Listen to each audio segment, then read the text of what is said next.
ఈరోజు రాష్ట్రంలో చూస్తే అసలు ప్రజాస్వామ్యమా నియంతృత్వ ప్రభుత్వమా ఎవరికి అర్థం కాని పరిస్థితిలో ఉంది. ఈరోజు మీరు చూస్తే హిట్లరు గడాఫీ కలిసి పరిపాలిస్తున్నట్టుంది. చంద్రబాబు నాయుడు పవన్ కళ్యాణ్ గారు పరిపాలించడం.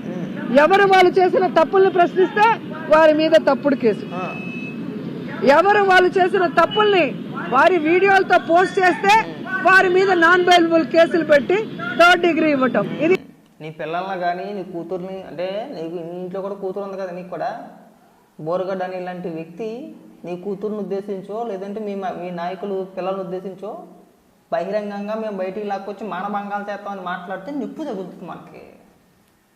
మనకు అప్పుడు నిప్పు తగులుతుంది. బోరగడ్డ అనిల్ కూడా ప్రభుత్వాన్ని ప్రశ్నించాడా?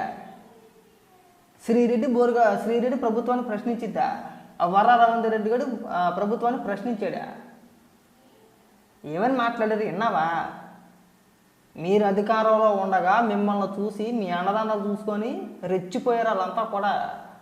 పిల్లల్ని ఉద్దేశించండి, చిన్న చిన్న పిల్లలండి, శుభం తెలియని పిల్లల్ని ఉద్దేశించి బహిరంగంగా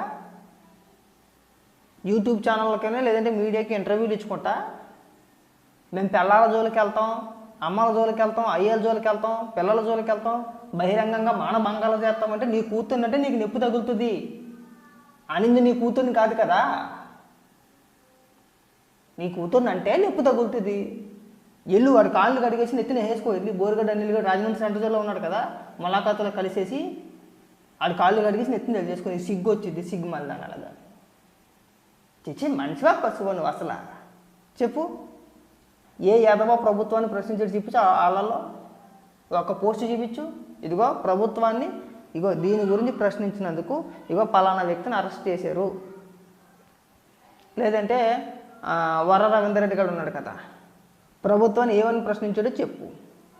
చెప్పాలిగా. కొన్ని ఉదాహరణలు నేను చెప్పనా? గుంటూరు రంగనాయకమ్మ గారు ఉన్నారు. ఎల్జీ పాలిమర్స్ విషయంలో ఒక పోస్ట్ వేశారు. అర్ధరాత్రి ఆవిడని ఎత్తేసారు. అరెస్టు. 70 ఏళ్ళ ఉద్రాలు ఆవిడ వయసుని 70 సంవత్సరాలు ఆవిడకి. ఆవిడని అరెస్ట్ చేశారు. కర్నూలు వరదల సమయంలో నేను ఒక వీడియో మాట్లాడా. వరద సహాయం ప్రకటించావు కదా, ఎందుకు ఇంకా సహాయం చేయలేదని చెప్పేసి అని. నేను నా భార్యని డెలివరీకి తీసుకెళ్తుంటే సగం దారిలో ఆఫీస్ నన్ను అరెస్ట్ చేసి తీసుకెళ్ళిపోయారు. ఒకటి కాదు, రెండు కాదు, అసిలేట్ నిర్మల కావచ్చు, వెంకట్ అని చెప్పేసి విజయవాడలో సంబంధం లేదు అసలు. అర్ధరాత్రి 2 తలుపుల వాళ్ళు కూడా తీసుకెళ్ళిపోయారు. చెప్పుకుంటా పోతే కోకళ్ళు ఒకటి కాదు, రెండు కాదు, 100 ఉంటాయి. 1, 2 కాదు, 100. ఈ ఆలోచన ఉపన్యాసాలు చెప్తావా? ఏం బోరుగట్టుగా నీకు అంత రుచి అయిపోయాడు? నాకు అర్థం కావట్లా. ఆడి మాటలో మాకు వింటే నిజంగా ఒక పక్కన ఆడ అమ్మని, ఒక పక్కన ఆడి పిల్లాన్ని కూర్చోబెట్టి, అంటే కఠినంగా మాట్లాడుతుంది ఇప్పుడు ఏమనుకోమాకండి, ఆడు మాటలు అలా ఉంటాయి. వాళ్ళ అమ్మగారిని వాళ్ళ భార్యని పక్కన కూర్చోబెట్టి వాడు గతంలో మాట్లాడిన ఇంటర్వ్యూలన్నీ కూడా ప్లే చేస్తే ఇద్దరు తల చూపించి కొడతారు. ఆడు ప్రభుత్వాన్ని ప్రశ్నించేసాడా? నీ కుటుంబ సభ్యులు అంటే నీకు నొప్పి తెలుసుద్ది.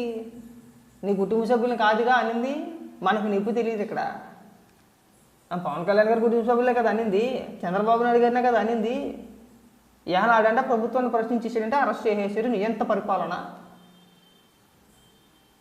ఏడ్చేసావు నువ్వు. బండారు సత్యనారాయణమూర్తి గారు ఏదో అన్నారని చెప్పేసి గొక్కెట్టి ఏడ్చేసావు. నీ బాధ లాంటి కాదేమో అందరిదని. ఆయన పైన కేసులు పెట్టలేదా? ఆయన అరెస్ట్ చేయలేదా? ఆయన బెయిల్ మీద బయటకు వచ్చిన తర్వాత కదా నువ్వు డ్రామా ఆడేసింది, కన్నీళ్ళు పెట్టేసుకుని ఏడ్చేసి నాకు వాళ్ళ మద్దతు తెలపండి, వీళ్ళ మద్దతు తెలపండి. నీ పార్టీలో కనీసం నీకు మద్దతు తెలిపిన నాయకుడు కానీ నాయకురాలు కానీ ఒక్కర్లేరు. మళ్ళీ మన చెన్నై ఫోన్ చేసుకొని ఆ రాధికని, ఆ కుష్బూని, ఆ మీనానే వీళ్ళ చేత మనం మాట్లాడిపించుకున్నాం. రోజాకి అండగా మేము ఉన్నాం అని చెప్పేసి అని. కనీసం నీ పార్టీలో నీకు దిక్కు మొక్కు ఉండదు. ఎవడనే ప్రభుత్వాన్ని ప్రశ్నించారు, ఇప్పుడు అరెస్ట్ చేశారు. ఇప్పుడు అరెస్ట్ అయిన వ్యక్తులు అందరూ కూడా పచ్చి బూతులు, వినలేని బూతులు, మాట్లాడలేని బూతులు. కనీసం చదవడం కాదు కదా, చూడడం కూడా చూడలేం. మన కళ్ళతో మనం చూడలేం, చూసి మన మనసులో మనం కూడా చదువుకోలేం. సాధారణంగా మనం ఫోన్ చూస్తూ ఉన్నప్పుడు, ఫోన్ కానీ సిస్టమ్ కానీ ఏదైనా చూస్తూ ఉన్నప్పుడు, ఏదైనా ఒక పోస్ట్ కనబడినప్పుడు పైకి చదవడం చాలా తక్కువ. 99.9% మనం చదవం.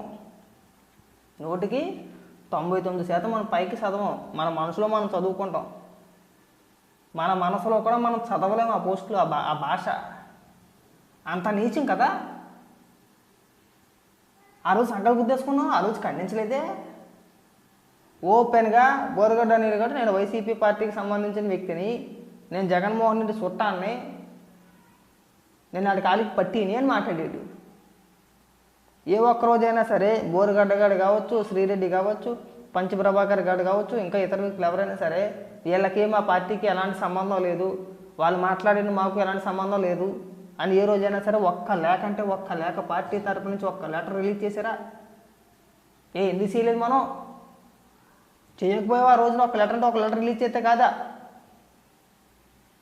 అంటే మీ కుటుంబ సభ్యులు అంటే మీకు నిప్పా?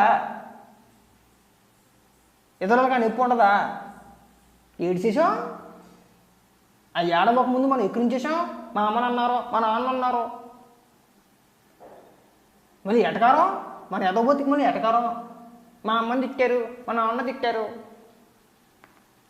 నీకు నొప్పి వచ్చేసి బుక్కెట్టి ఏడ్చేసావు కదా. అందరికి అలాగే నొప్పి తగులుతుంది.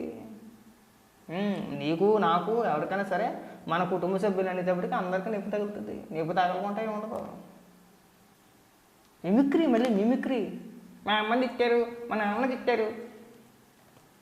ఇప్పుడు ఏమైపోయింది? తిడతారు, అలాగే తిడతారు. పైగా నీకు ఎలాంటి మంచోడు అయిపోయాడా? సిగ్గుపడి, కాస్త సిగ్గుపడి కొద్దిగా మాట్లాడు, ఇంకా మాట్లాడు. ఎంతవరకు సమంజసం? అంటే మీరు తప్పులు చేస్తే మాట్లాడకూడదా? మీరు బూతులు తిడతారా మాట్లాడమంటే? ఏంది మాట్లాడేది? ఎవరు సక్రమంగా మాట్లాడతారని చెప్పేసి నువ్వా బూతుల గురించి మాట్లాడేది? ఏమమ్మా, ఏ మహిళ అయినా సరే మళ్ళమన్నమాట. నువ్వు ఇంట్లో ఏదైనా పని చేసేటప్పుడు నీ కొడుకో లేదంటే నీ మొగుడో నీకు చిరాకు కలిగించినా, నీకు విసిగి తెప్పించినా, నీ కొడుకుని ఉద్దేశించి నోట్లో హెరిటేజ్ ఐస్ క్రీమ్ పెట్టుకున్నావా అని అడుగుతావా? మంత్రి హోదాలో ఉండి మీడియా ముఖంగా నోట్లో ఐస్ క్రీమ్ పెట్టుకుంటారా అని అడిగావు. ఏసీ పిచ్చి కొట్టాలి నిన్ను ఏ జోడు తెగిపోయేలా కొట్టాలని అడుగుతున్నా. అబ్బే, ఇక్కడికి వచ్చి పనికిమాల ఉపన్యాసాలు, అయ్యి బాబోయ్, నీ యాక్టింగ్ మామూలు యాక్టింగ్ కాదు అసలు. మహిళల గురించి, వాళ్ళ రక్షణ గురించి, వాడే భాష గురించి, మాట్లాడే విధి విధానాల గురించి నువ్వు తప్ప ఆంధ్ర రాష్ట్రంలో ఎవరన్నా మాట్లాడచ్చు, నువ్వు మినహాయించి. నువ్వు అస్సలు మాట్లాడకూడదు. నీకు అసలు సెట్ కాదు. టైం బొక్క. ఇప్పటికి చాలా లెంత్ వీడియో అయిపోయింది. ఇంకెక్కడితో సరిపెట్టేస్తుంది. ఇక్కడి నుంచి ఉపన్యాసాలు మాకు ఇక్కడి నుంచి కట్టిపెట్టి